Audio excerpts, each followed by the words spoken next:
My name is Yema Ferreira. I'm from Angola and I live here in Copenhagen. I'm a psychotherapist and I work mainly with black women, so black and African women, women of African descent. That's the area that I focus on, the group that I focus on most. But sometimes people who are non-black, perhaps are people of color, or men, who think that my experience would benefit them, my perspective would benefit them. They also seek me out, and they're very welcome in my practice. That's very good. But basically, what you do when you work with the people of color, like people in Copenhagen, what exactly the activity that you do? It's psychotherapy. So they come to therapy with me. Maybe people have, either they're suffering from some mental health difficulties, or they just want to come and have some thinking space about themselves and their identity. But I do a lot of trauma healing work. I do a lot of identity work, and then just the regular mental health stuff. When you say that you work with people who've got a trauma, what kind of trauma that the people have that you work with? It varies, but so most of it is. So I work with a lot of women. A lot of it is sexual trauma. It can be childhood sexual trauma. It can be sexual trauma in the adult years. Some of it may just be childhood trauma from abuse or neglect growing up. It can be a lot of it for people who have grown up in Denmark as well is racial trauma. So it varies, but it doesn't really matter what the cause of the trauma is. I mean, some experiences have specific. There are specific things that go with specific experiences, but trauma is in essence the same. It's the memories that get trapped in your body, even if they're not in your awareness, and they kind of get in the way in the present, right? So this thing happened in the past, but it's still stuck in your body and it gets in the way in the present moment. So it's about, first of all, sometimes gaining the awareness that that's happening, right? That the reason why you're doing this is because of that thing that happened there. And this is what happens to your body, this is what happens to your nervous system and getting some tools when it's relevant to deal with the things in the moment. For example, if you get an anxiety attack, there are things that you can do to sort of be with it and not be carried away by the anxiety. But also, a big part of therapy in general, but specifically in regards to trauma, is telling your story. Having the opportunity to tell your story, to tell your own narrative of that, not what somebody else said or how somebody else sees it, but your own version of. Because a lot of times, when people have an experience, we think that maybe this is what hurt most, or this is what, but for them it might be something completely different that we can't see. So having the opportunity for the client to tell their own story and to tell it in an environment where that's not going to be challenged, it's going to be respected.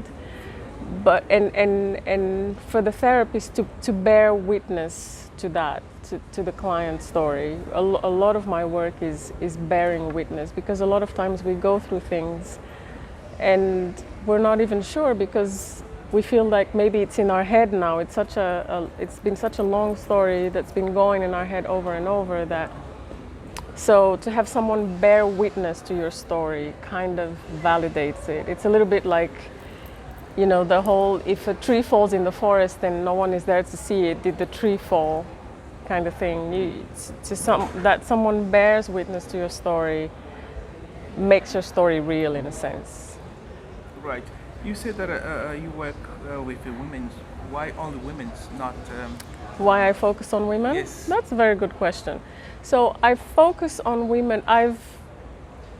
For most of my professional life, I've worked with women. I feel very drawn to this group. I think for me it has something to do with, okay, I think there are different levels, right? So I see my mission as helping to heal the collective trauma of people of African descent in the world, right? But I'm one person, right? So I can only do so much. And part of it is where can I maximize, where do I offer the most, right? What group, I mean, even saying that I'm working with Black people, because I could work with anybody, right? But even to choose to work with Black people, it's a way of sort of narrowing it down. Okay, if I'm gonna help humanity, right, this is the little drop that I can do. So I'm gonna go to Black people, I'm gonna go to women, because I think part of it is because I'm a womanist. I'm a woman. I'm a womanist. I think that there is an excess of masculine energy in the world, and it's also distorted. It's not authentic, sort of spiritual masculine energy. It's a distorted version, and that's why we are where we are, because it's just about taking, destroying, doing. And I think that a lot of the feminine energy has been suppressed. So the reason I focus on women on that level is to bring more of that feminine energy, because they have to balance each other, right? If it's just feminine energy, we're not going to go anywhere. We're all going to be creative, we're all going to be healing, we're all going to be all these beautiful things, but we're not necessarily going to move forward. If it's just masculine energy, it's just about boom, boom, boom, boom, boom, and there is no feminine wisdom to tell the men, and I'm talking about feminine and masculine energy in both men and women, right? But there's no feminine energy to tell the masculine energy, okay, now it's time to kind of slow down and do something else. So it's important for the two energies to balance each other. So that's why I work with women, to bring more of that. That's part of why I work with women. Bring more of that feminine energy, to bring more balance. You said that you're working for people who got a mental problem or trauma. Do people aware, do they have got this kind of problems? For most people, yeah. By the time, that's the reason they come to me, right? Either they're aware, or somebody around them says, it might help to, because a lot of times people are aware, but they don't think there's anything that can be done about it. They feel alone with the problem, and they don't necessarily know what to do, where to seek help. And then somebody around them will say, oh, maybe you could do this, or maybe you could do that. And looking for a therapist is one of the things that people suggest. But do you know why people, especially Blacks, have got a problem on seeking help? I think it's both very historical and very present. I think a lot of the Black experience for the last 5-6 centuries has been about surviving, right? So we got into this survival mode, and seeking help for mental health issues almost feels like a luxury, right? So a lot of people feel, I can get up, I can go to work, I have food on my table, I have a roof over my head. I thank God for that, and that's kind of all I can get. So part of it is, I think, generational trauma, and resigning ourselves to a survival state of being. I think that's one. Another one is that we have historically been mistreated by the mental health profession. Runaway slaves were diagnosed with whatever the disorder was that they decided, that people had, that made them run away. Women, up until very recently, up until the beginning of the 20th century, were sent to mental hospitals when they, owned their sexuality, had children out of wedlock, or did anything really that society didn't deem acceptable. Still today, and coming back specifically to Denmark, but not only, when we go, because racism is embedded in society, it's also embedded in the profession. So when we go to look for a therapist or a psychologist or a psychiatrist, most of the time it's going to be a white middle class person whom we might not necessarily relate to. And they are not really educated in other cultures. And by other cultures, I don't even mean other countries, even just, working class people, or people who are non-white, people who in some way are outside of that experience. A lot of these professionals are not trained to understand the differences, and even the theories, they came out of that class, right? The psychological theories were formulated by white middle class men mostly, even though professionally it's mostly women. So even there's already a division and some level of discrimination. So often when we go to see a therapist, we will experience the same things. So the reason why people tell me, who come to me, for example, and say that they were specifically looking for a black therapist, the reasons are, I had a white therapist. By the time I was done just explaining who I am and me and why I am, I was so tired that I asked myself, why am I paying this person to come and educate them about me? That's one thing. So it's not just, you come in and you get to the work, right? There's all this work of explaining, because there's a lot of things that the therapist won't understand. Another thing is, when people bring experiences of racism, a lot of times the therapist is defensive, so I'm not saying that it's every time, but this is what people report. This is my own experience, which is part of why, going back to the question of why, the question was why women, not why black people. But if you had asked, no, it's coming. The question, yes. actually always was the Well, question was that to coming? ask you about, Because I'll answer now, yeah. because it's coming now. So one of the reasons is that I felt in my own experience, I in therapy, in coaching, with white professionals, I felt that there was always a part of me that wasn't addressed. There was always a part of me that I brought that they didn't quite know what to do with, and it was very unsatisfying. I went home and I had to figure it out myself. So Yeah. these are the reasons, because when people do go, these are the problems that they find. Having to explain, not being understood, their experience being denied and rejected outright, and the therapeutic space is a very vulnerable space.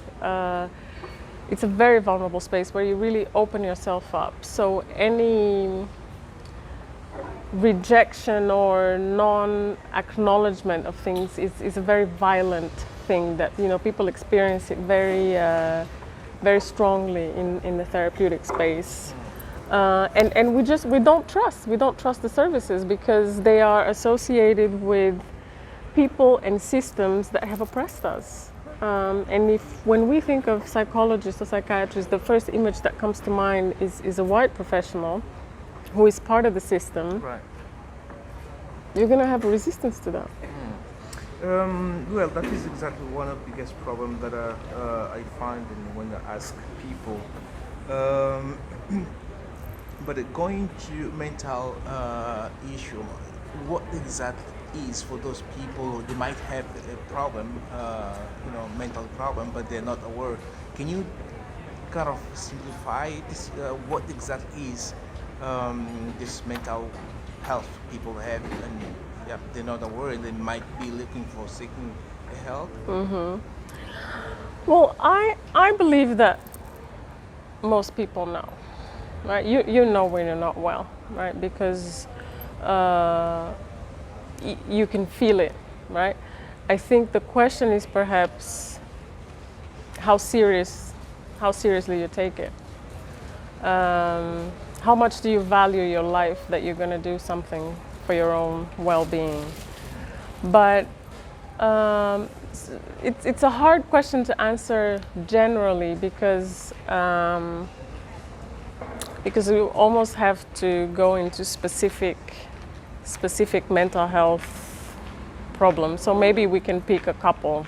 So maybe we can say trauma or depression, for example. Yeah. Okay, so if I start, depression is very popular. So And especially when we talk about in Scandinavia, where the weather makes people to be depressed.